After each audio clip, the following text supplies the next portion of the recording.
Well, there's a lot of them in there that are going to affect draft. So Yeah. there's some that I don't think I'll bring them up real quick, and if you guys have a quick thought on whether that'll affect what they do in the draft. I'll trust you just to throw them up. Yeah, there's some obviously that don't matter. Like anything with the Jets suck. I don't know. I still don't know how they're not going to get Bell. They have to. I mean, they only want to have money at this point. Good Lord. I've heard. I'm done hearing about Bell after today. I'm sick of it. Yeah. I had it on all day at work, and my boss was like, "Are they just going to? Is he just going to sign so I don't have to hear about it anymore?" I go, "No," because he's going to sign, and then you're going to hear about it some more. Yeah, like just a little bit ago, a tweet came out, and he was like, Le'Veon Bell's changed his font color on his Twitter page to green. Right. We're like, wow, I didn't even know you could change the color. Did you see Mello tweet at Le'Veon? He was like, "Can I tell him, buddy?" Yeah. Good Lord. That shit with what's his name, Akbar or whatever, with the Raven thing, that was silly. Yeah. And then Matt probably has to have the biggest dick ever right now because of Albright throwing shade at him earlier. Oh, I didn't see that. Yeah, because when Matt said on the podcast that he said something about Collins, and I think he said something about Odell on Twitter. Albright said nobody offered a first for Collins and Odell's. He said earlier today Odell's probably not moving or something like that. I can't remember, but what was it? Connor then said Matt was at peak unbearable levels. Oh, yeah. All right, you guys ready? Yep. Oh, this is going to be fun. So do you guys just post a recording, or do you do the video chat as well? No, we are recording. Yeah, I just take this. Yeah, so we usually bump the video quality down even, because you can bump it down. But we seem like we have a really good connection here. So, yeah, like everybody sounds really good. No, I haven't had any lag or anything in the last couple minutes. So, fair warning: the one girl dog is in heat, and the 3 boy dogs will be outside later. So, if that happens, we'll just mute. Yeah, my wife will be home in like half an hour too, so she comes in and kind of wants to say hi, and so we kind of pause for a second when she gets here. Yeah, usually, Austin, we've got our distractions like pre-ready, so it's just be there with what we can. We got a new dog with our cat, so if you hear random hissing and barking and running, that's what's going on behind We'll just say it's Giants fans and Jets fans fighting over who has it worse today. Hey, sounds good. All right, guys.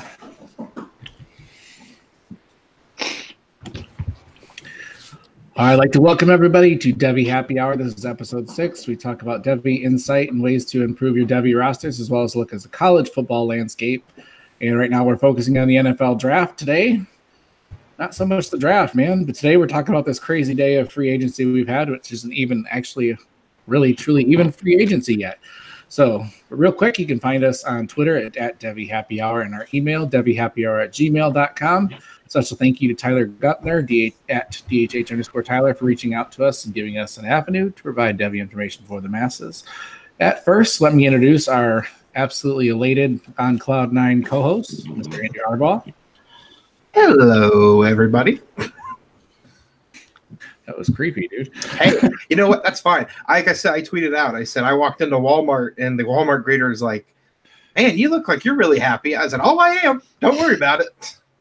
Yeah. And then they got more rumors swirling about more moves, and like I said to you guys before we started, I became a Browns fan because of Brady Quinn. So I've been suffering not as long as everybody else, but I'm 12 years invested, and going from 0-16 to 7-8-1 was great. And it's still not good, but oh my god, let's not bury the lead quite yet.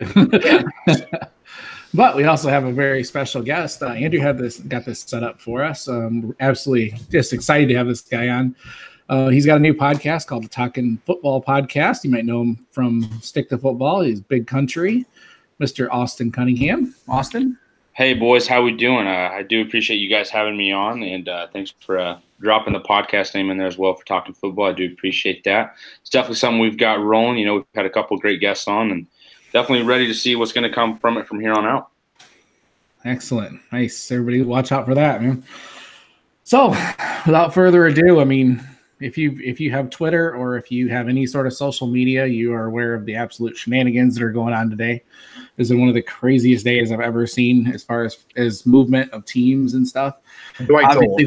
Obviously, yep. The big one is Odell Beckham Jr. was traded to the Browns for a first round this year, pick 17, a third round, and why does it say Julius Peppers? Jabril Peppers. So, Andrew? Are you going to let me take this away? Yeah. Okay, I'll try to keep my unbiased opinion level here. Now, it's funny. I was talking to my buddy today about draft needs for the Browns, and he said safety, and I said, no, obviously Randall's a great safety. I said, but I'm pretty happy with what we've gotten out of Peppers the last year. Obviously had that game-winning clinching sack against Denver on Christmas Eve, and finally started showing why he was a first-round pick. Same year they got David Njoku and Myles Garrett. So why are you grinning? Oh man. Scott Fish just tweeted, Gettleman is like the Jaguars GM from draft day, only worse. I like it. But no, I mean, I'm going to miss Peppers, but you get Odell Beckham Jr. So whatever Peppers, Salt, whatever your name is, see ya. I mean, I am going to be upset. The Browns have addressed a lot of needs. They re-signed Greg Robinson. They did cut Jamie Collins, so there was a little bit of a need for an extra linebacker there to go with Kirksey and Schobert. But I think 17 was kind of, there's going to be a BPA for them. So I think trading that for Odell, I'm totally okay with.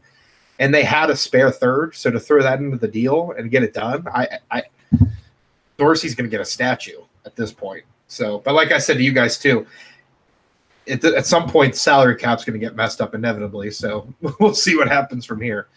We've got a winning window, and it's phenomenal. I love football again so much more. I'm glad to take that.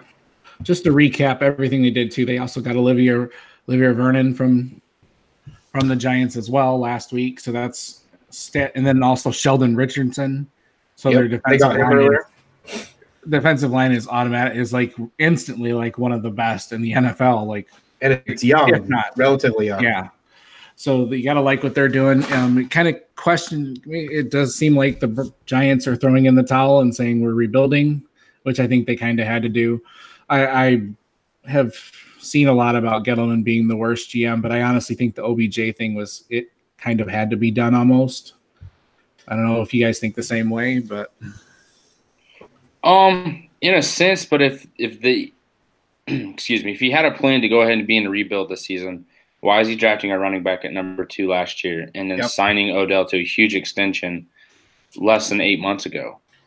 So I feel like they were just a few pieces away from just solidifying themselves as a playoff contender again, especially in the NFC East. All they needed was a pass rush to get help along the offensive line and then move on from Eli Manning.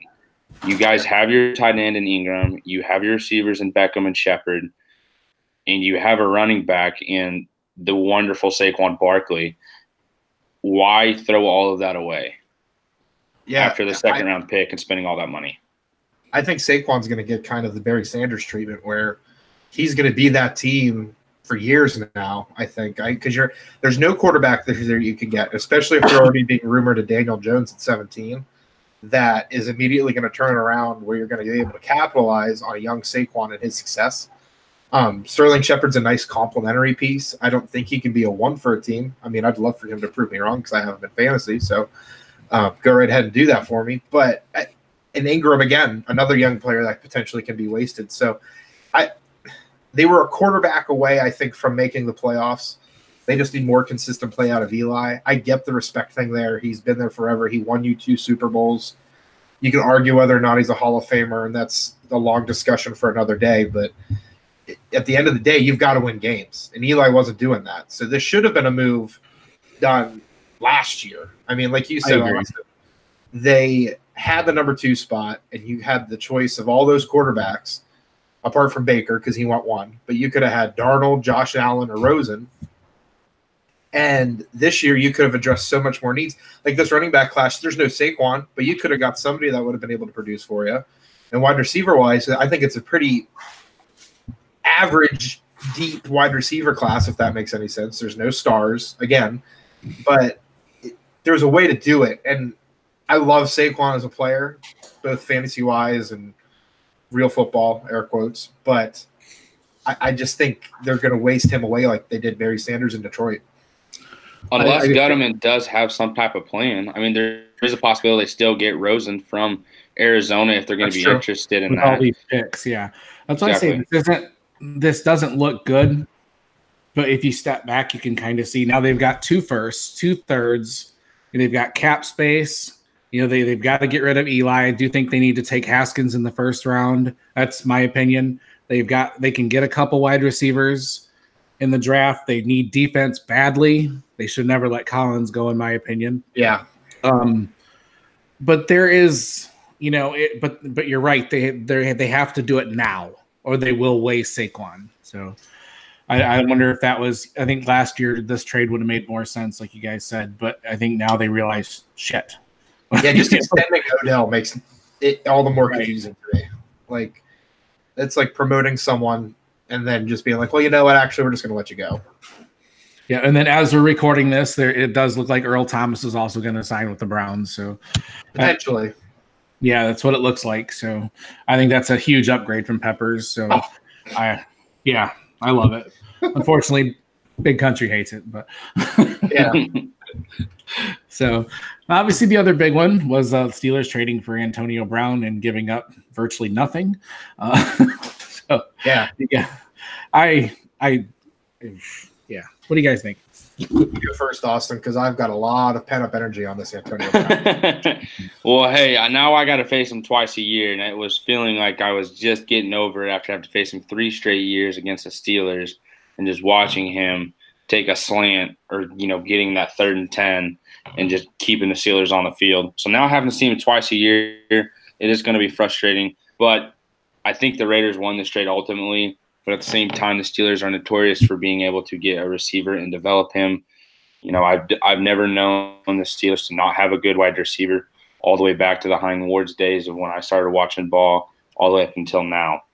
So with that, getting rid of a 30-year-old guy that was an issue to the front office, maybe not necessarily his teammates or players in the locker room, but he definitely was with the coaches, the owner, and the general manager. And so for them to get a 3rd and a 5th and just save up on draft picks this year with probably the plan of moving up, bundling those picks up and to get more defensive players or receiver, because there is some depth in this receiver class this year, whether they are top names or not. The possibility of them turning this into something even better for the long run and getting rid of a guy that was just nothing but a distraction along the sidelines, I think is definitely a win for the Steelers as well.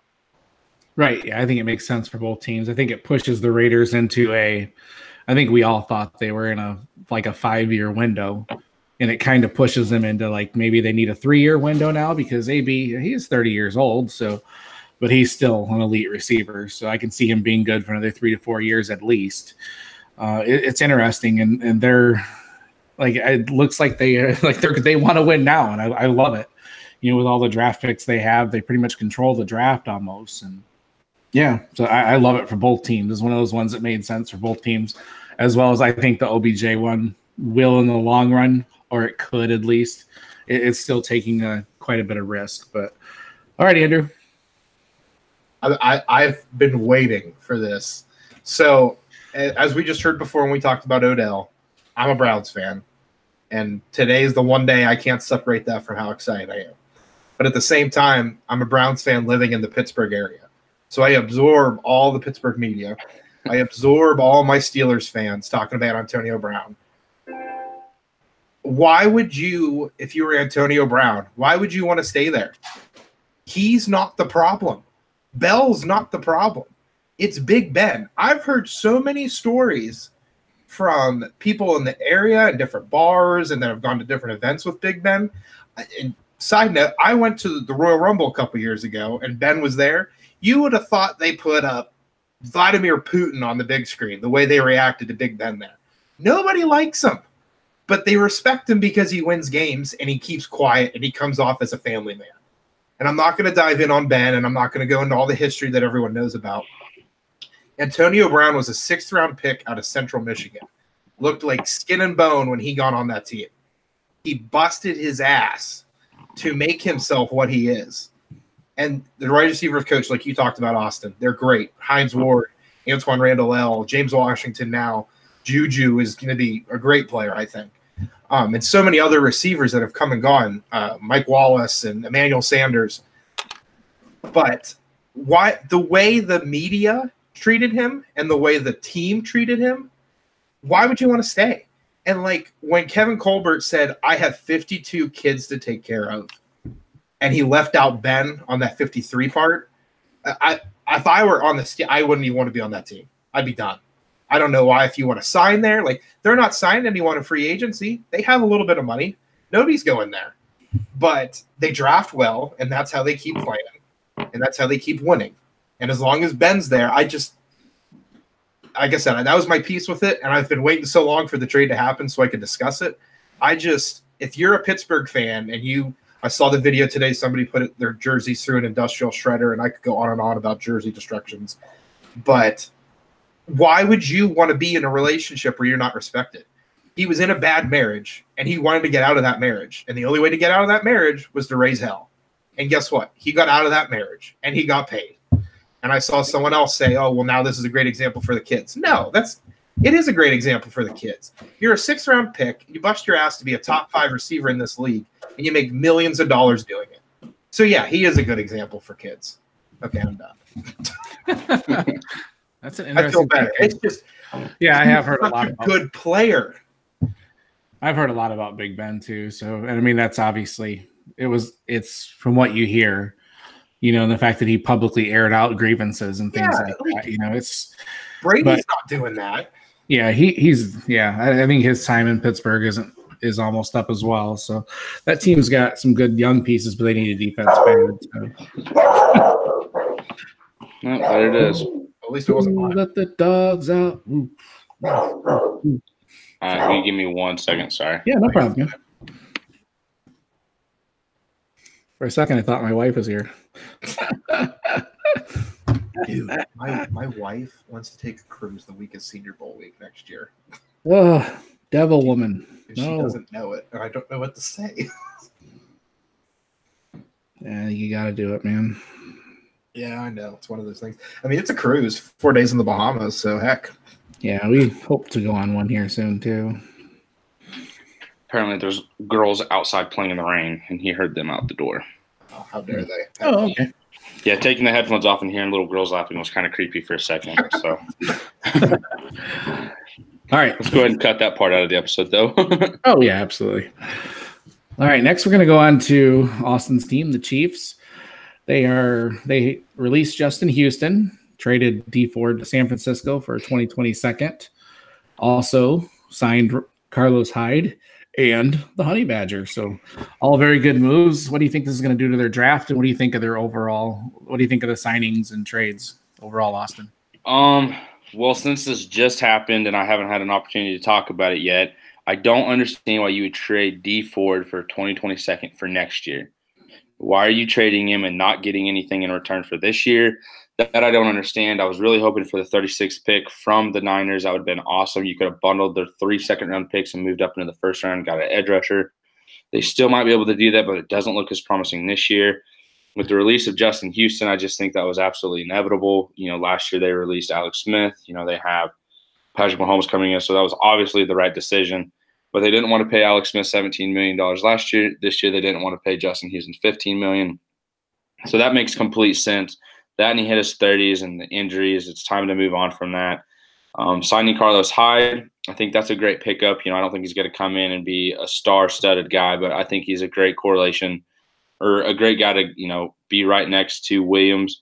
I think that'll be a good 1-2 punch for the Chiefs. He can catch out of the backfield as well, so that helps mix things up on the offense as well and still leaves defenses guessing.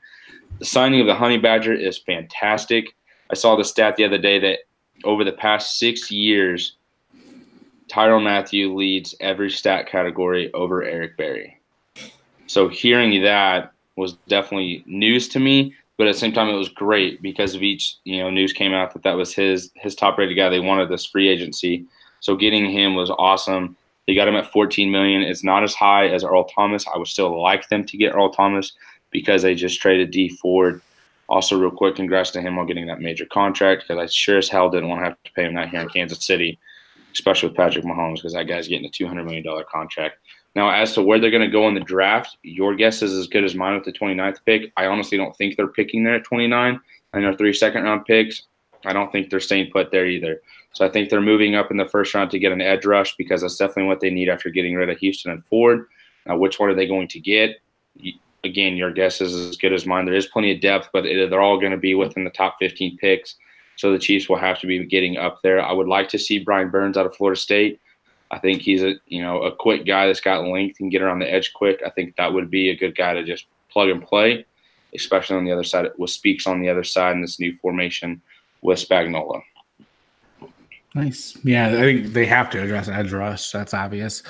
Maybe somebody like Jeffrey Simmons could fall to them in the second. It would suck to have to wait a year, but that would definitely help their long-term plans. As far as Honey Badger, good Lord, man. He is one of my favorite players. He's a guy that you don't see as much in the stat sheet sometimes, but he's a dog, man. He just wrecks stuff. He's one of the most fun players I've ever seen to watch. You love the energy he brings and the passion, and the 2020 second. That is kind of funny, but don't you know that next year's draft's the everything, man? Like, haven't you like next year's draft? Remember, it's like the golden draft. Like, they'll be able to get Tua in the second round or something. Whatever. Like it's the golden draft next year. But yeah, that doesn't make sense to go with 2020 second. But Andrew, yeah, no, I mean, I think 29, like you said, I don't think they're going to sit there. I think they can move up. They're like we were talking about before we started recording too. I think the top 10 is going to be really crazy this year because of free agency affecting a lot of teams' needs, which I'm sure we'll get to. But like, there's a lot of teams that don't need quarterbacks now in the top 10. So you're going to have teams that are going to be wanting to go up there, and they're going to be trading back. And then Kansas City can take advantage of somebody who's just going to be like, oh, well, whatever, we're just going to take BPA, do something along that route. So, no, I think Kansas City is definitely in a solid spot where they definitely don't have to do anything over the top, but just if they get like someone that can make an impact right away, like get a Cleveland Farrell, like you said, a Brian Burns, I like that a lot. Just someone along that route. And like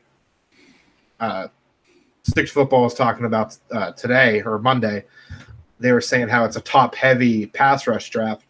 Afterwards, it kind of falls off a little bit. I would still be okay with, if I were you, like you said, Burns, Farrell, Polite, depending on how you feel about him or what you've heard coming out of the combine. So he might fall even down to the second round. So no, Kansas City is going to be fine as long as you got Pat Mahomes and you're putting up 50 points a game. You just need a couple defensive stops every now and again, and not to be offsides on a couple plays, and you'll be fine. I think we don't have to worry about the offsides issue anymore. Yeah, that's all. So that's gone. All right. Now we're just going to blaze through. There's a ton of action. We're just going to blaze through them real quick. There's some we might slow down. Some are not going to affect. I don't think it'll affect teams' draft plans at all or anything. So I just want to blaze through them real quick in case you guys missed them. The 49ers, they did sign D Ford now. They also got Quan Alexander, who is a very solid talent. And I think him next to Fred Warner is going to be a nice duo for a long time. I don't think it affects their draft plans at all. I think they're still going to take the best player available. They still need quite a bit on defense. So I like that signing. What do you guys think there? Anything? I love Quan's my favorite signing in the whole free agency so far. So, and that's even with the Browns potentially signing Earl Thomas. So now Quan's, and that's what I was looking when I was writing an article yesterday. He's only 24 years old. He's a month older than I am, which I was shocked at. I didn't realize he was that young. So he's still got a lot of playing left. He's young. ACLs don't matter as much anymore, which is crazy to think about. Because Adrian Peterson, when he tore his, it was like, oh my gosh, it's the end of the world. And then he was the first one to kind of get it where, hey, you can come back from this and be dominant. Like I said, he's fine. He's young. He'll bounce back. And like you said, him next to Fred Warner is going to be unstoppable. And in a division where you play Todd Gurley and David Johnson twice a year and whatever running back Seattle throws out, you need to have good linebacker play. So I love Quan Alexander. Right. Yeah, I think it was I was definitely surprised by the number Quan got, for sure, but I think it's going to pay off well, as the cap rises each year. But when you look at the potential of the 49ers front four next year with Ford, Buckner, Thomas, and Bosa now, Yeah. Kwan's just going to have free lanes at the quarterback and blitzes. He's going to be able to plug holes easy. The pass rush is going to be there, so as much pressure isn't going to be on him. He's going to be able to cover the back out of the field, the running back out of the backfield. So I think it's a good signing for the Niners, and their defense is it has gained a huge boost this offseason. Right, and I expect the draft to do even more. So, yeah, Yep. You got to love that. Probably the other big defensive signing, the Redskins stole Landon Collins away from the Giants. I love Landon Collins. I flip-flop between him and Neal as my top safety. So, yeah, I love that. It should help their defense quite a bit. I just think they have a lot of needs in the draft as well. So, yeah, Washington needs a lot still. Collins, I think, went there just to smack Eli Manning in the mouth twice a year. For 1 year, right? Yeah. Well, it should be 1 year. Right. Who knows at this point? Right. The Rams signed defensive. They re-signed Dante Fowler, which kind of surprised me. They also grabbed Eric Weddle, the ageless defensive back, who will provide I like that signing for them. Him next to Josh Johnson will make a pretty lethal safety combination, and he'll bring a little bit of attitude to that team. I think it kind of needed it, honestly. Definitely a good veteran replacement of Joyner leaving now in free agency, and I think the Rams probably still go safety in the draft. Right. Yeah, and speaking of Joyner, he went to the Raiders, and the Raiders also got to tackle Trent Brown, severely overpaid him, I think. But yes. Yeah, the Raiders are throwing around money like they got it. I heard that they got this cap space still, but they don't know if they have the money to keep running the team. So yeah, Raiders are hopefully not going to Raider forever. I saw somebody say that explains Mark Davis's haircut for not having money. So I don't know how you don't have money. Like I don't know how you can be an NFL owner and not have money. All right, this is one that's we're going to spend some time on. The Jacksonville Jaguars signed Nick Foles to an ungodly amount of money. So, what do you guys think about that signing? Like you said, ungodly amount of money, $22 million a year is a lot, but he is a Super Bowl MVP. He has been inconsistent, but I think he's going to come into Jacksonville and just be exactly what they need. They still have Fournette in the backfield. Their defense is just fine the way it is. They're going to add more depth in the draft. Now, where they go here in the top 10, your guess is as good as mine here. That's just kind of my saying for tonight, I guess. But Foles here for the Jaguars, I think, is a good fit. It fills a major need. Bortles is out of town. Pay Foles his money. Allow yourself to get a quarterback maybe next year, the year after that, and just build your team around the future. Right? Yeah, no, I think obviously we talked about it, we alluded to it earlier. Foles, they're not going to go quarterback at 7 now. With that much money invested and time invested in Foles. The big worry I had with Foles is, and I still kind of do, is just because he did so well his first stint in Philly, went to LA, and was in Kansas City for a year or two as a backup. I can't remember how long. And he wasn't that great because I think he's more of a system guy. But he'll have John DeFilippo he's reunited with down in Jacksonville, which I think is great for him. So then he'll be in a familiar system, one that we know he can succeed in and be a Super Bowl MVP, and as Austin alluded to. As far as the draft goes, tell me who the Jacksonville tight end is. That's what I was just going to say. I think they need to go get one of those top tight ends. You gave him Noah Fant or TJ Hawkinson. Yeah. I think you should go Hawk just because he's the better blocker for that running style with Leonard Fournette.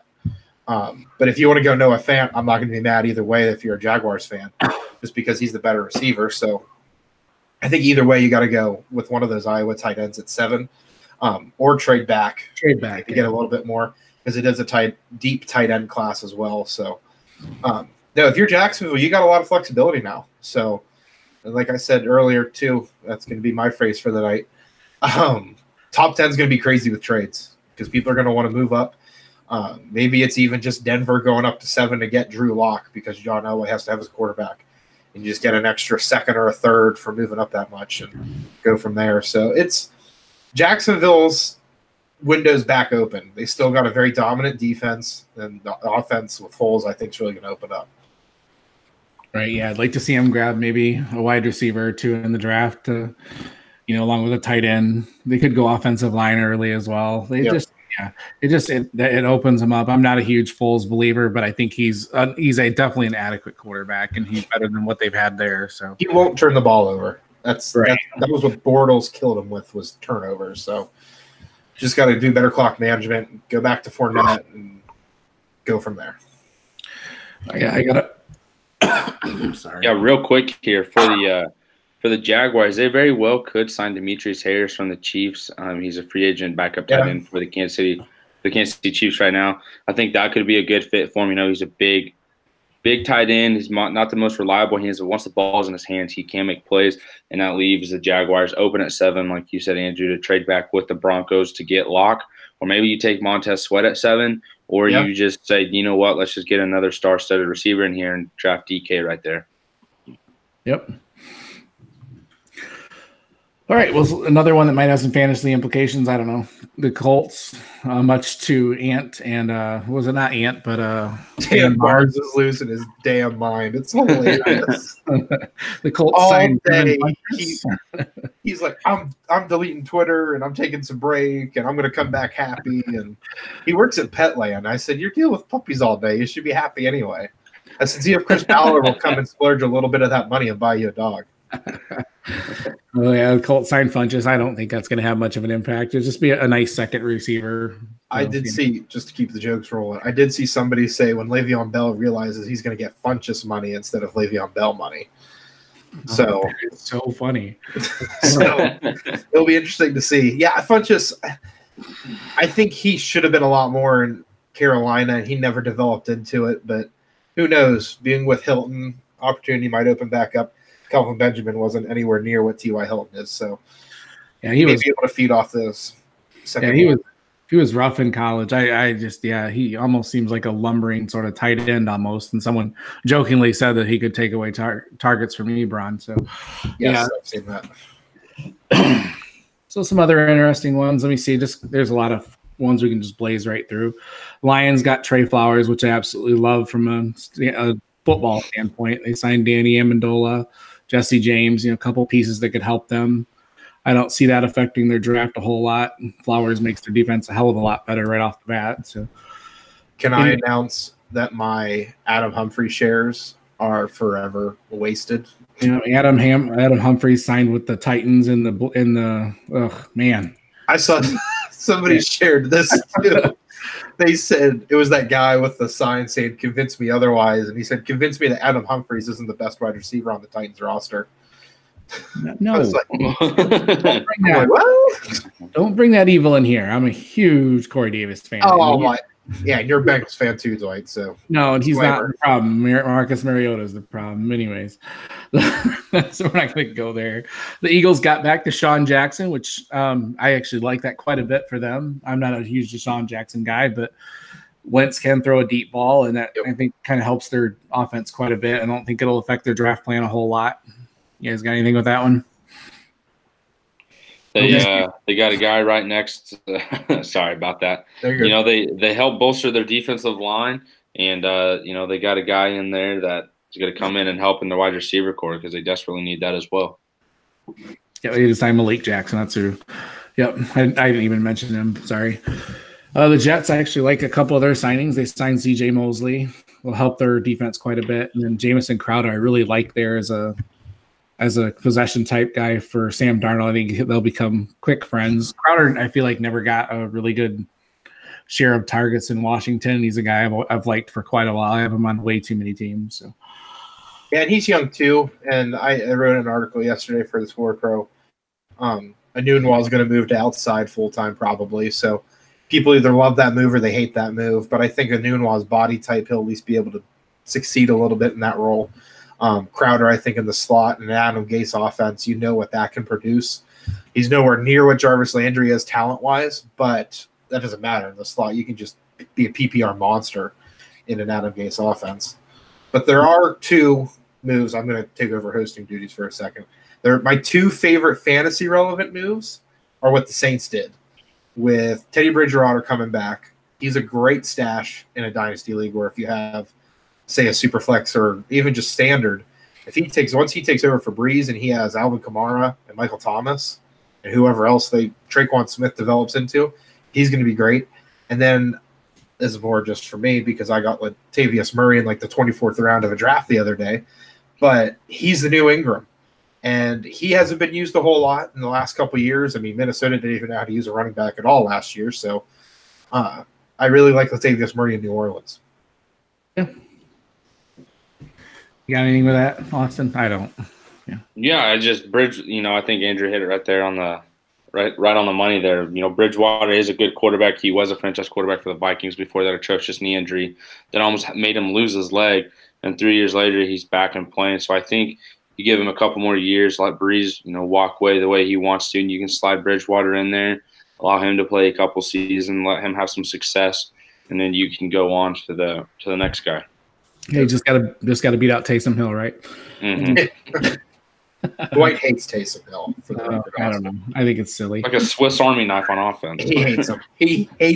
Dwight doesn't like anything fun. Swiss Army knife. When he comes in the game, he's going to run the ball. Like, whoopity do. Okay. Yep. Dwight also hates mock drafts. So, oh boy, we have a good time on the show. I just think there's too many of them. I don't hate them. Good Lord, we did them last week. Don't be hating them. That's true. We did do them last week. All right. The rest of these are just kind of, I don't think have much fantasy relevance. Yeah. The Bills signed Frank Gore, Tyler Kroft, John Brown, Cole Beasley. The Bills are trying to assemble Smurfs 2.0 from the Houston Wheeler days, and they had all those tiny wide receivers. So I do think Brown and Beasley will help Allen quite a bit and upgrades their receiver core quite a bit. So they're tired of having the big guys. Now they want the small, fast guys.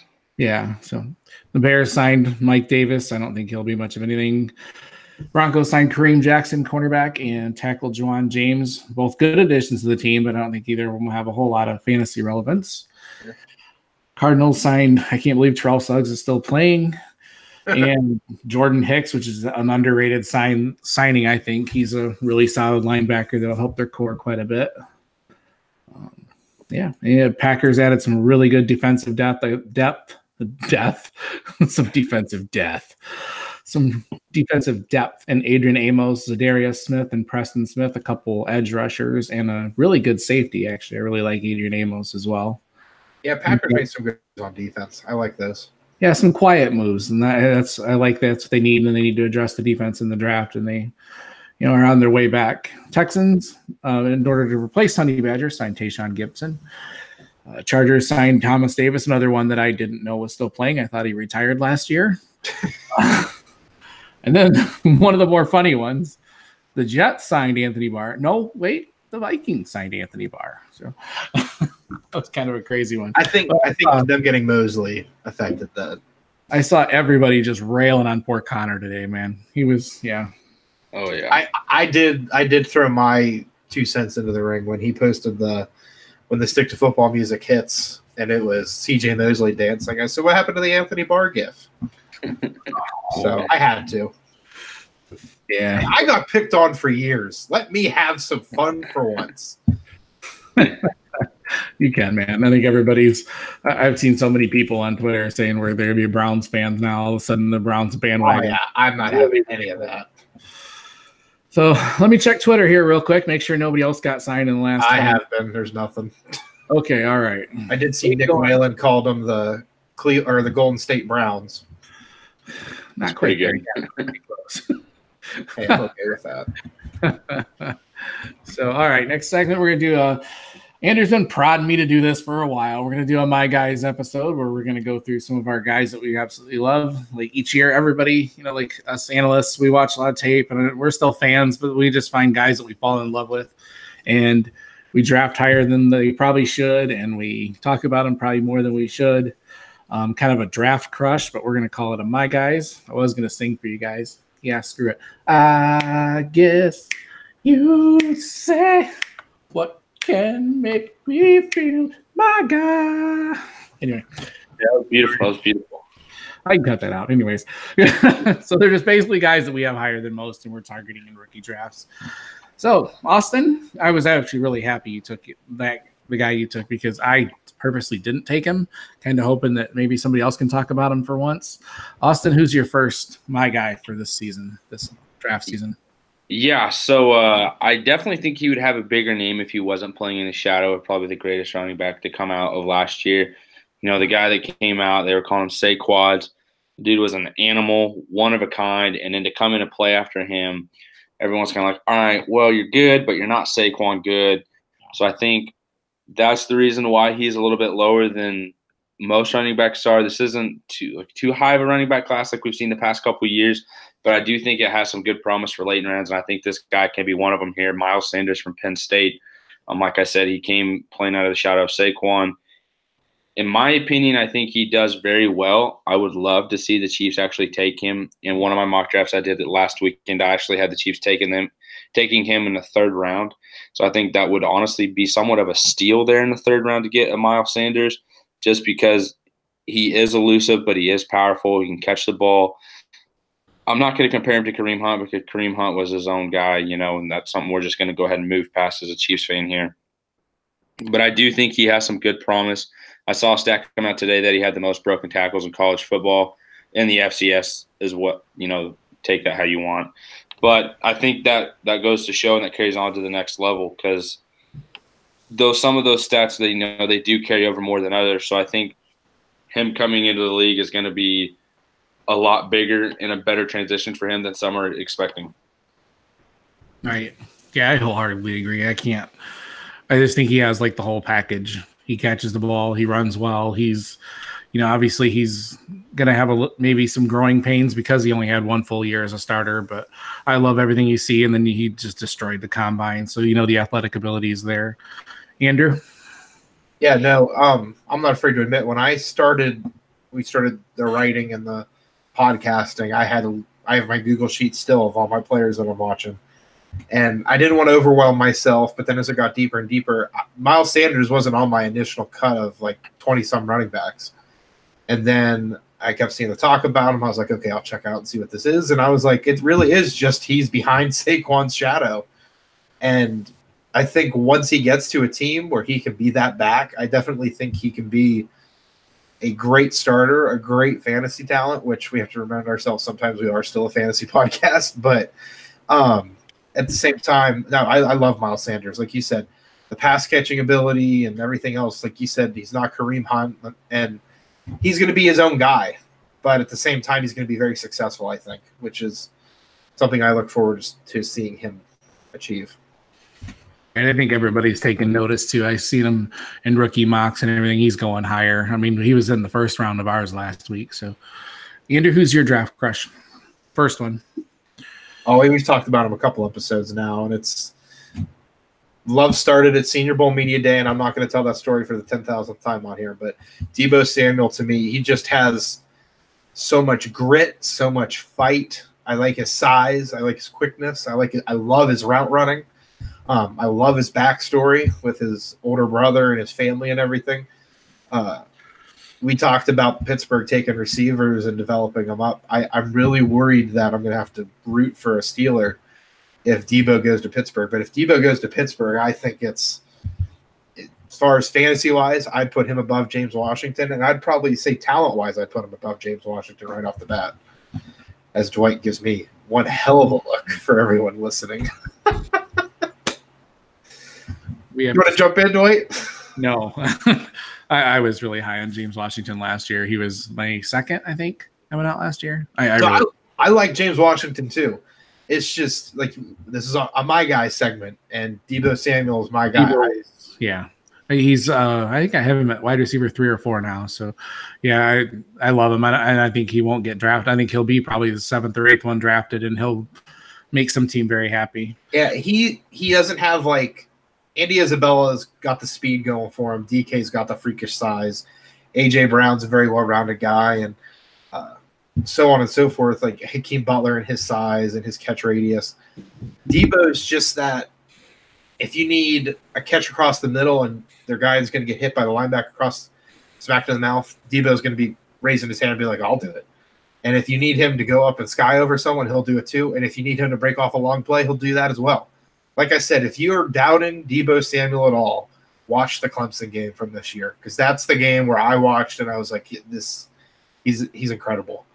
So that's my guy. Austin, if you want to add anything on Debo. No, I mean, I'm not going to lie to you. I almost had him as my second my guy, but I decided to eventually just go with what I have, and we'll get to that here in a second. Yeah. But I will agree with you there. Right. My first is not a new surprise. It's Andy Isabella. He's a guy that I fell in love with, like when we first started the Devy Manual podcast. He's one of the first guys I watched that game when he played Georgia. Yeah, Georgia, and he had DeAndre Baker shadowing him, and he was embarrassing DeAndre Baker. I love his route running, his quickness. He accelerates off the line insanely fast. He's a slot receiver. He's 5'10", 190.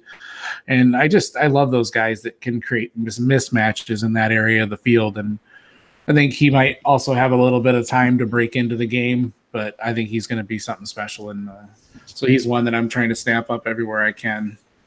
So, Andrew, anything on Andy?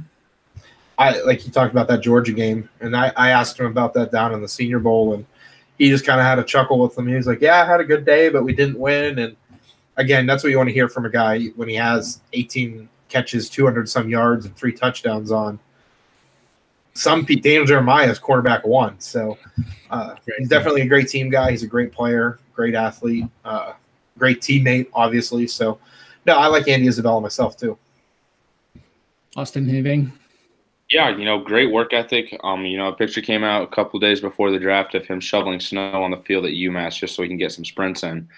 And let me tell you, I think it paid off because some people had him clocked at a 4.29. Teams running their own personal timer. So I think that is a great choice there, and I do think he will have some success in the NFL. All right, nice. Andrew, what's your second guy, man? A lot of these go back to the Senior Bowl. I think it's just because it's where I laid eyes on him first. So Foster Moreau, another good tight end, I think. He was very limited at LSU. Me being a Florida fan, I watch a lot of SEC football. LSU is always a big game, and he was so much a blocking tight end there. Like, if you would have watched him during the year, you just would have been like, well, he's just going to be another blocking tight end for any other team and just kind of go into the purgatory that a lot of NFL tight ends get thrown into. But he's actually a very decent athlete. He has very good hands. Down in the Senior Bowl, he was running fantastic routes, getting open and catching with his hands. He's not catching with his body. So get him with a team where he can be coached up quickly. I think he can definitely be a 3-down tight end because his blocking ability is going to keep him on the field, whereas with some other tight ends in this class, they're going to have to come off in certain run plays. Right. And I know, Austin, you were high on Moreau too. Yeah, I was going to say, that's 2 in a row guys that I almost picked. So I'm kind of glad I didn't. So you had someone to pick today. But I would agree, the reason I do like those guys does relate back to the Senior Bowl. I had an opportunity to interview Monroe, and so it was awesome getting to see him. And then I also think it's not Monroe. What is it? Moreau. My bad. Excuse me there. Let's just edit that part out. My bad. So I had an opportunity to interview him at the Senior Bowl. So getting to talk to him there was awesome. And I do think he as well would be a great addition to the Chiefs in the later rounds because Travis Kelce is quietly getting older. So I think that is a guy that could slide in and eventually take that role over. Absolutely. Austin, I love your second pick. He didn't wait for me to ask for defense. He went for defense. Austin? Yeah, so like I said, I had a hard time deciding where I was going to go here for the second pick, but I just couldn't resist it. I had to go defense early. Dakota Allen, a lot of you are going to know him off of Last Chance U, playing at East Mississippi. Watching him on tape, he kind of reminds me of and this is a big take here, and I'm kind of hesitant to say it, but of a Derek Johnson. He's not the biggest linebacker, but he is fast. He makes reads quickly, and he finishes plays. And that's exactly what I like to see out of a linebacker. I don't need a big guy. I just need him to know what's happening and then stop it. So I think he fits that mold well. I would like to see him have some success. He's not as high on some other people's boards. He doesn't go too far up in a lot of mock drafts, but I do think he has the potential of being, having a very good career in the NFL. Yeah, right. No, I like – oh, go ahead, Dwight. This is your defense. No. Yeah, I noticed the same things when I saw him. He diagnoses plays and he reacts very quick. You like how he attacks. That's something that I really love. That's the first thing I noticed when I watch linebackers. I see where he may have some issues with coverage, but that's part of the pro game that a lot of linebackers, even the best ones, take some time to grasp. So I think he should get picked late, and I like him a lot. He's got that high motor guy that just likes to just wreck shit. I don't know, man. Like I know, like I think one of the first movies that really got me caught on like interested in football, or like when I was first starting to watch football, was The Program and Latimer on there. You know, like those guys that roar, you know, just want to wreck, and that's what he absolutely. Seems. Yeah, he just wants. And it's so funny too, like you talked about Last Chance U. You watch that show, and there's a lot of kids on there where you want to smack upside the head, but arguably he had the worst crime of a lot of the players on there, and he's so quiet, and he's just soft-spoken, and he's just turned his life around. You could tell he was genuine about the whole thing, because they're showing the players they're doing whatever, going out and trying to do whatever they can in Scuba, Mississippi, and complaining how there's nothing to do, and he's just staying in, reading and studying and trying to get better. And I think it's hard to base people off TV shows because the QB1 series paints Tate Martell a certain way and Jake Fromm a certain way and so on and so forth. But no, I really like, that's where I saw Dakota Allen first. And then when you watch Dakota Allen, like you talked about Dwight and Austin, he's just a dog when it comes to every play. If you watch a play on Texas Tech on defense, whenever the play ends, you'll see that number 5 jersey somewhere near the pile or being a part of the end of the play, because that's just what Dakota Allen does. He just has a high motor. He'll be all over the place. You talked about coverage needs work, but that's something you can make a lot of cases with a lot of players. So, yeah, I'm not as concerned with that, but I just really like somebody that was on Last Chance U. I like the character, how it turned around. I like the motor and the way he is. So I think he's going to make a GM look really good deep in the draft this year. Right. The guy that I'm raising, that I've gotten higher on, and I had talked to Andy Singleton a little bit on Twitter about it today. He's going to drop a real good thread about James Williams from Washington State.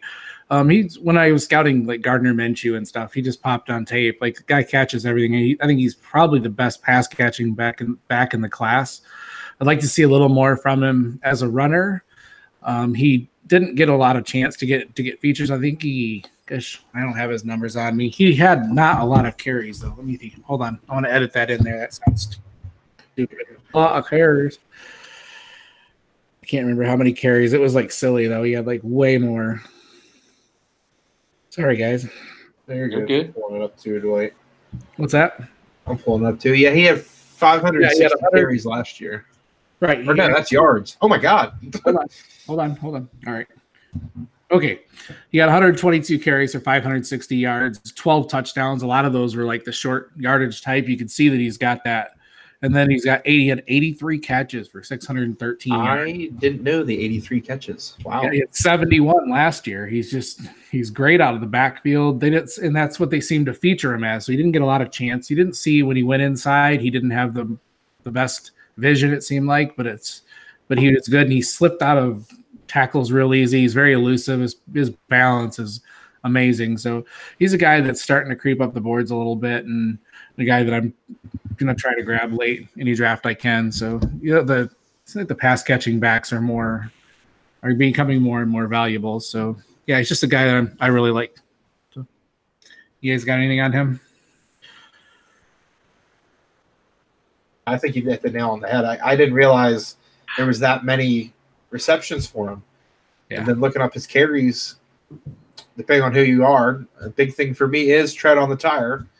And, I mean, having only 316 carries, he's got some fresh legs. So I'm interested to see him. I haven't gotten to him yet. I'm kind of great going through putting final grades on players in alphabetical order. So obviously Williams is going to be towards the end. But maybe I might have to skip a couple players just to get to him, because now I'm kind of excited after you talk to him to watch more of them. Right. I haven't watched all his games, but I just noticed that whenever I watched Washington State, and I watched quite a bit toward the end of the season to see what Minshew was, he just popped out. Like, he just really caught my eye, and he's getting some traction, and kind of he did really well at the combine as well. So, yep. Awesome. Anything? No, yeah, that's one thing I love about running backs in college, is because you never know. You know, these, not necessarily, you don't never know. There's some guys that are coming into the draft here that you don't hear much about coming in, and then all of a sudden, you know, they're drafted late day 2, day 3, and all of a sudden they come out and make this huge name for themselves. And a recent example of that is, and I just said I wasn't going to talk about it anymore, but Kareem Hunt. That's a 3rd-round pick. You don't hear much about him coming out of Toledo, but he doesn't have any fumbles in college.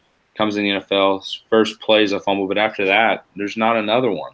So there's one thing I like about running backs coming to the NFL, and that's why I'm against taking one in the 1st round, is because you can find your guy in the 3rd or 4th, 5th round. Yep. Right. That leads to your 3rd, my guy, Austin. I like it. Another defensive guy. Yes, and this guy caught my eye first day of the Senior Bowl. I was watching the cornerbacks. Why I was watching them, I don't really know, but I just was. And I see this real tall kid, long arms, long legs, and he's quick coming out of his breaks. The receivers running comeback routes, and he would give enough leeway to stay on top of the receiver. And as soon as the receiver made his cut, he was there in an instant. And so it really caught my eye, and I started looking farther into it, and I realized, okay, this is Isaiah Thomas out of Houston. Haven't heard about him. And then I kind of watched some film, and it just shows. He doesn't make the biggest plays necessarily, but he is breaking up a lot of passes. He does have some interceptions here. He's very fast. He ran a 4.4 at the combine, 6'4", had an amazing vertical and a great broad jump. And you just don't hear very many people talking about him, and I honestly don't know why. But a 6'4" corner that runs a 4.4 that has long arms, to me, that's a guy that I want on my team. So hope, all these guys I've said I wanted on the Chiefs, and I really hope they are, because this is another one I'd love to see there. Right. I actually don't have anything on him. I haven't got to him yet. I tend to not, being mine is more fantasy focused drafted. I don't watch the cornerbacks a whole lot because honestly, for the most part, cornerbacks don't matter in fantasy IDP. Not that they don't matter. Some leagues have cornerback. You have to start cornerbacks, and most of them are pretty interchangeable. So I tend to watch him and stuff, but I've heard a lot of good stuff about him. And I will watch tape on him and stuff and see what everybody thinks. But Andrew. Sorry, I was looking at my phone, and the Chiefs might have a trade from a buddy of mine. I don't know how good his sources are, so I won't say it on air, but I'll let you know after. I can edit it. I can edit it. Say it. Oh, I guess that's true. Trey Waynes. Oh. Nothing great. Yeah. But they're talking it might be for a 3rd. What's going on? Sorry, I missed it. Trey Waynes to the Chiefs potentially for a 3rd. So. Okay. Don't judge me here, but why do I not know this name? Trey Waynes? He's a nickel corner out of Michigan State. Yeah, he highly regarded out of state, and he's frankly sucked for Minnesota. So yeah, he's been bad for Minnesota. Yeah, I don't. He's been bad for Minnesota? I feel like he was. Yeah. I feel like he's. Well, son of a bitch! Why are we giving up a fucking 3rd? I mean, he's probably better than most people you get. Probably better than most people you get in a 3rd, but still, yeah, I don't know. Well, hey, I'm gonna have to look him up. Sorry, I didn't know who that was. The Giants, from all their trades for Snacks, Vernon, OBJ, Eli Apple, have $33 million in dead cap now. Yep. Good times. Good times in New York, man. Anyway, Andrew, you were supposed to pick a defensive guy, but I'll let you pick your guy. Defense isn't fun. It is too. Austin's a Chiefs fan. He agrees with me. It's all about putting up 50 points a game and slinging the ball and not looking where you're throwing. Yeah. Doesn't surprise me either. What's your last, my guy? So it's funny. When I first watched him and I wrote an article for Dynasty Happy Hour, I compared him to Jamarcus Russell. And I feel like I owe Mr. Tyree Jackson a big apology. Because after seeing him at the Combine and seeing him down in Mobile, I think he would have really benefited from another year if he would have transferred to a program where he could have been coached up just a little bit more and polished up. But he has a big arm, so he's going to find a spot in the NFL. It's just a matter of getting his shorter throws managed well and his short accuracy.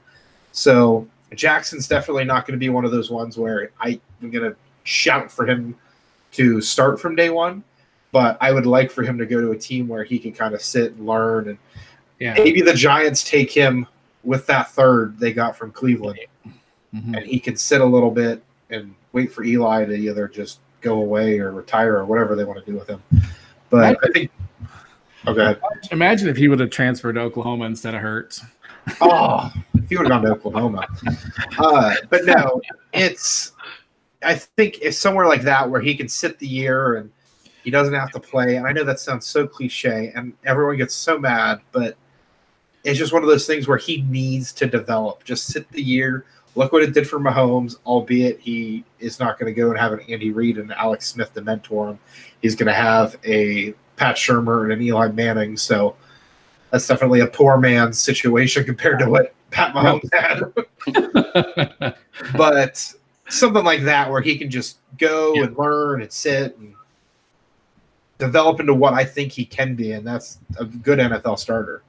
Yeah, he looked absolutely phenomenal at the combine. And his 40 time was surprising as well. Yeah, he is. But he's, like you said, he's raw. He needs at least a couple years, I think. So, do you have any thoughts on Tyree, Austin? I wasn't too big on him here at the Senior Bowl just because I feel like he looked a little lackadaisical.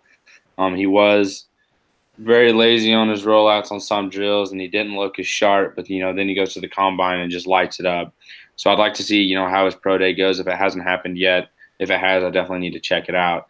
But I think he is moving up people's boards, and he is helping himself out here closer to the draft. Perriman wants out of his deal with Cleveland. I said that earlier, ding dong. I thought you were joking. No. Oh, well, yeah. All right, before I get into mine, my wife's here, so we're almost done. Yeah, really, once we're done with yours, it's just I know my long-ass outro and Austin plugging his stuff again. Well, no, I want to talk about the Just Me question, too, because he – oh, yeah. It's a question, so. Yeah, Austin, I saw you were writing, too, so make sure to mention that. Yeah, I actually got to get an article in tonight, so as soon as we're done with this, I'm on to that. That's through Brandon Olson, isn't it? Yeah, yep. Yeah, he asked me to write, and I was like, I'm doing too many things. Yeah, it was definitely kind of nice that he asked, so it was kind of looking for a platform. Is that the only place you write for? Yeah, right now. Yeah. Have you ever done any type of writing or anything like that? Yeah, I had an internship my senior year of college, and then, I wrote my last article for it as my internship ended, and I lost a family member. So after that, I was just kind of real hesitant trying to get back into it because, each time that memory just came up. So it's just been a little personal thing to kind of get over. So it's been nice to get back into it. Yeah, everyone's got their little things they got to go through. And hey, it's nice you're writing now. What was your major in college? Public relations. Oh, well. Yeah. My wife just flipped me off. I wonder if any of the Bachelor contestants flipped Colton off. So. They probably did a lot more than that.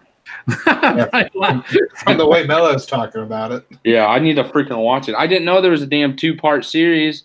I thought it was over last night. So when you guys were like, "Oh, is it going to cut into the Bachelor?" I was like, "Nah, no worries." I'll just I thought of that after seeing a couple people talk about it. I was like, "Oh shit." All right, we'll wrap it up. No, I told her I gave her like 10 minutes. Yeah, I wish she could more than that. So, all right. Last Mike, I've talked about him in the past. Ben Burke-Irvin, the Washington linebacker. He's just a guy that I really like quite a bit. I think over the last 2 seasons combined, he led the NCAA in tackles. Just a guy that gets all over. There was concerns about him being like only a 2-down back, and then he went into the combine and showed great athleticism with a 4.56 40.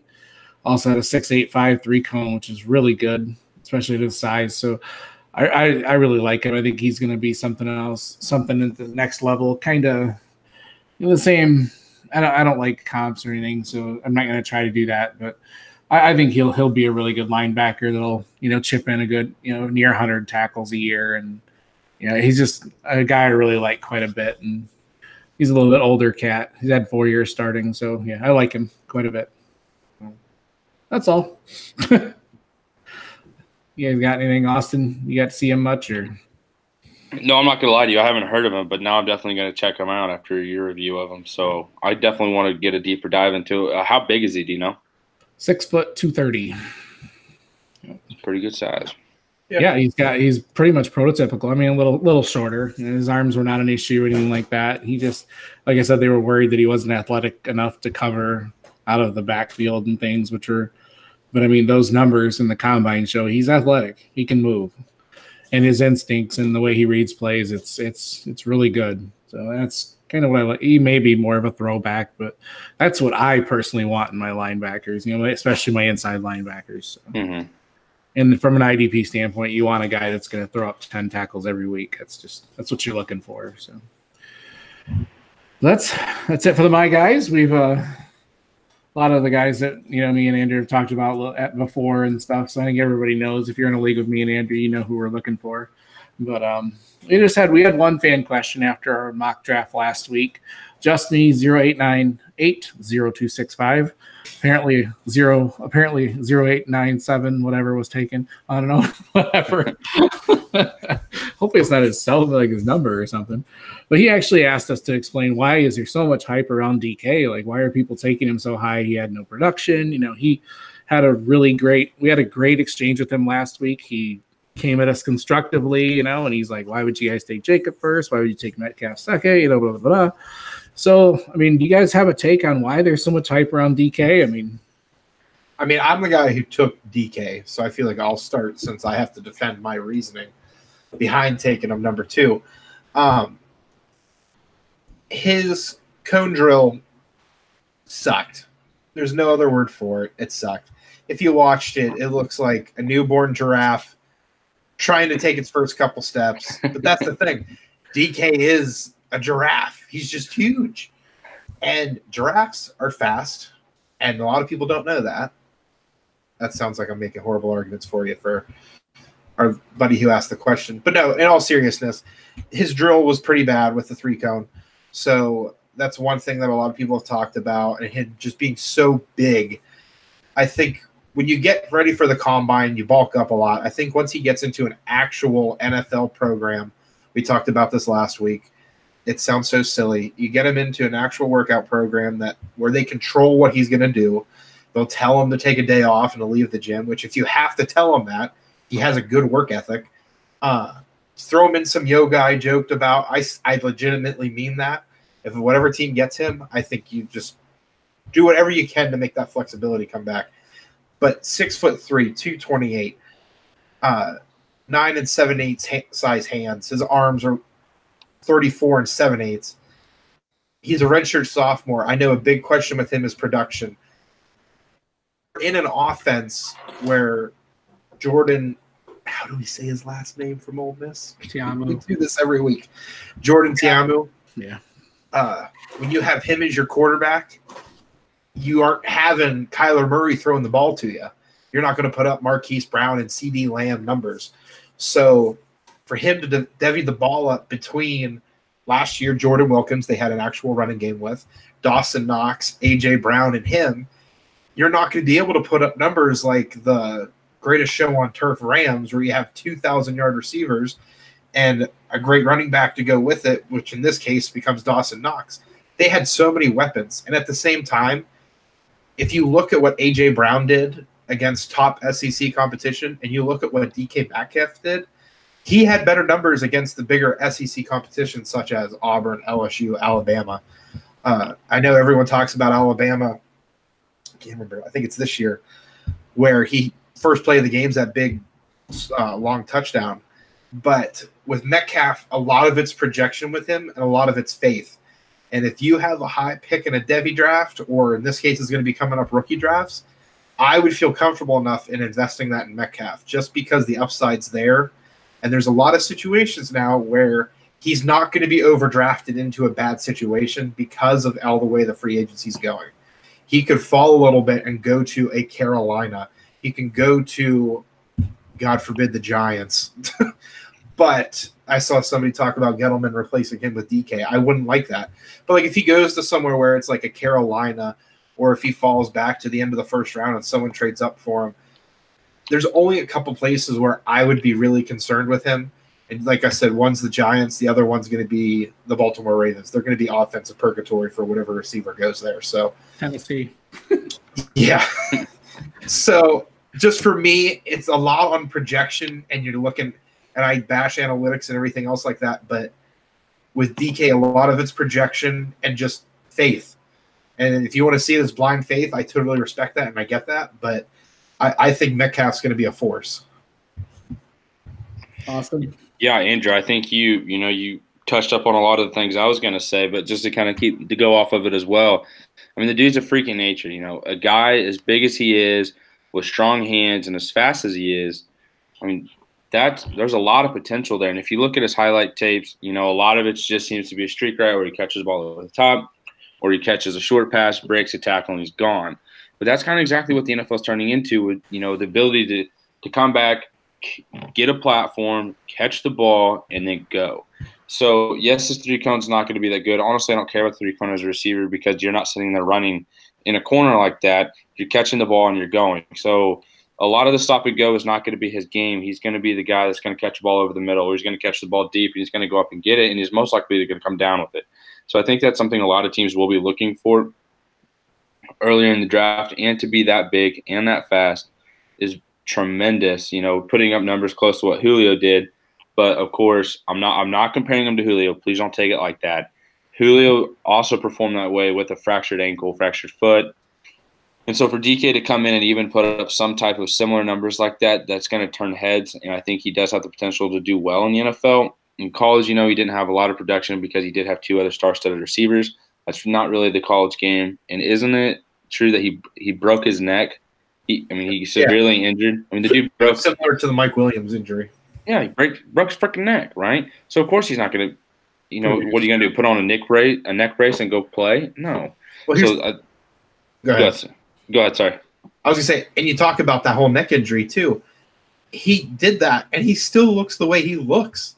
And he still ran a 4.33. Yeah. There's people that miss like a year. Mike Williams is just getting into what he should be. And with Tyrell Williams, he's definitely going to expand more. But Mike Williams this year was the first time he really showed what everyone thought he could be coming out of Clemson. And he was a top 10 pick. And they really wasted a whole year on him out of Los Angeles. So with the way Metcalf has bounced back from that neck, and he got a full go for everything football, all the activities, I think it speaks to his work ethic again. I think a huge part of it's going to be where he lands, but I also am not going to be surprised either way his career goes. If he is very successful and does well, it's going to be like, well, duh, he ran a 4.3 at the combine, big dude, strong hands. If he does poorly, duh, big guy, not very agile. So either way, I'm not going to be surprised, but I'm excited to see where it goes. Right, yeah. And in a class that doesn't have like a clear-cut 101, he's got probably the most imposing physical attributes of anybody in the class. So it's just the upside, honestly. It's the upside, and what he could be is the most tantalizing. So, yeah, it's pretty – I can't fault anybody that says I won't touch him. I'd rather take him 105, 106. But if you take him 101, I'm not going to sit there and laugh at your face either. So, yeah, it could be – the range of outcomes for him he's just a tantalizing prospect, basically. So, yeah, that's all I got. Sounds good, guys. Austin, it's been a lot of fun, man. Tell everybody where they can find all your work, man. Yeah, so just started a new podcast, Talking Football, with a couple buddies. That's getting rolling well. We just had Dalton Reiser on last night, so that was a great interview. Definitely check that out. And then you can also view some of my opinions and thoughts about the Chiefs, top 3 players at each position in the Big 12 heading into the draft. That's coming out later this week at whole9sports.com. So definitely check that out. Let me know what you think. Only good comments, of course. That's what I like to hear. So definitely check it out, and thank you guys for having me on. I do appreciate it. It was awesome getting to come on and talk ball with you guys. Thank you, Andrew. Yeah, no, thanks, Austin. I didn't get to talk to you a lot in Indy, so I figured, hey, we'll catch up now. Yeah, absolutely. Indy, everything went by so fast. It did. That weekend flew by. Senior Bowl was a lot more drawn out, but like in a good way, I think, because there's a lot more interaction. Indy was kind of like a madhouse just with everything going on. Yeah. As far as for my stuff, I'm really focusing right now on Dynasty Happy Hour and the Scorecrow. Scorecrow, we've got a lot of good stuff coming out. We're going to be working on a 3-round mock, me and 3 writers, so that'll probably take up my next couple days, and it'll be a blast now that we have all these trades going on. So you can find all my stuff there. I'm pretty active on Twitter, as much to my wife's joy. But Dwight, your turn now.